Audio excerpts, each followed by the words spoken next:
इस वक्त जो मुसलमान सबसे ज्यादा परेशान है वो वोटर लिस्ट के नामों के सत्यापन को लेकर है। मुसलमानों को वोटर लिस्ट में नाम रहने नहीं रहने से डरने की कोई जरूरत नहीं है। मैं मुसलमानों से इतना ही कहूँगा, ये मुसलमान और हिंदू का मामला नहीं है। बिहार में हर वो गरीब जिसके पास पेपर शायद न हो, हर वो व्यक्ति 50 लाख से ज्यादा बच्चे बिहार से बाहर मजदूरी करते हैं।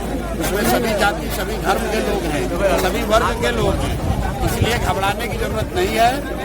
ऐसा होता है, ये एक तरह से भाजपा का षड्यंत्र है। वो कोशिश कर रहे हैं कि वो लोग जो भाजपा के खिलाफ वोट दे सकते हैं उनका नाम काटा जाए, लेकिन ये नाम काट नहीं पाएंगे। अगर आपको इलेक्शन कमीशन अभी आपका नाम काटने का धमकी दे रहा है या आपको डरा रहा है तो आपको लगे रहना है। चुनाव आते आते सबका नाम शामिल होगा, जिसका नहीं होगा उसके लिए हम लोग लड़ाई लड़ेंगे, सारे दल वाले लड़ेंगे। इससे डरने की जरूरत नहीं है। आप डरिएगा तो सब कोई डराएगा।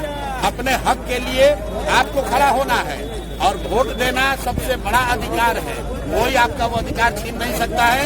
एक बात समझ लीजिए कि चुनाव आयोग को नागरिकता तय करने की का उनको अधिकार नहीं है। सुप्रीम कोर्ट का ये गाइडलाइन है, सुप्रीम कोर्ट का जजमेंट है। चुनाव आयोग किसी की नागरिकता नहीं तय कर सकता है।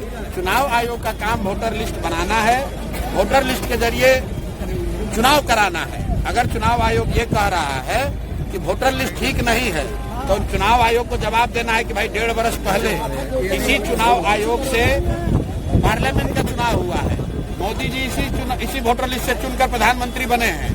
तो अगर वोटर लिस्ट खराब है, गलत है, तो मोदी जी क्या फिर से इस्तीफा देकर फिर से चुनाव लड़ेंगे? और अगर चुनाव आयोग ये कह रहा है कि लोकसभा चुनाव के बाद नेपाल से बांग्लादेश से लोग आ गए, तो ये बताए कि भाई बिहार में सरकार किसकी है? भाजपा की है, नीतीश की है। तो ये भाजपा नीतीश के सरकार के रहते बांग्लादेश और नेपाल से लोग आए कैसे?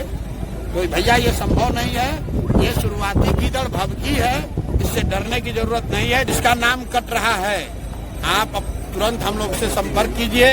आपको जनसुराज नहीं पसंद है, कांग्रेस पसंद है, कांग्रेस संपर्क कीजिए। राजनीतिक दलों के कार्यकर्ताओं से, नेताओं से संपर्क कीजिए ताकि आपका नाम हर हालत में जोड़ा जाएगा। चुनाव आयोग आपका नागरिकता तय नहीं कर सकता है, ये उसके अधिकार क्षेत्र के बाहर का मामला है।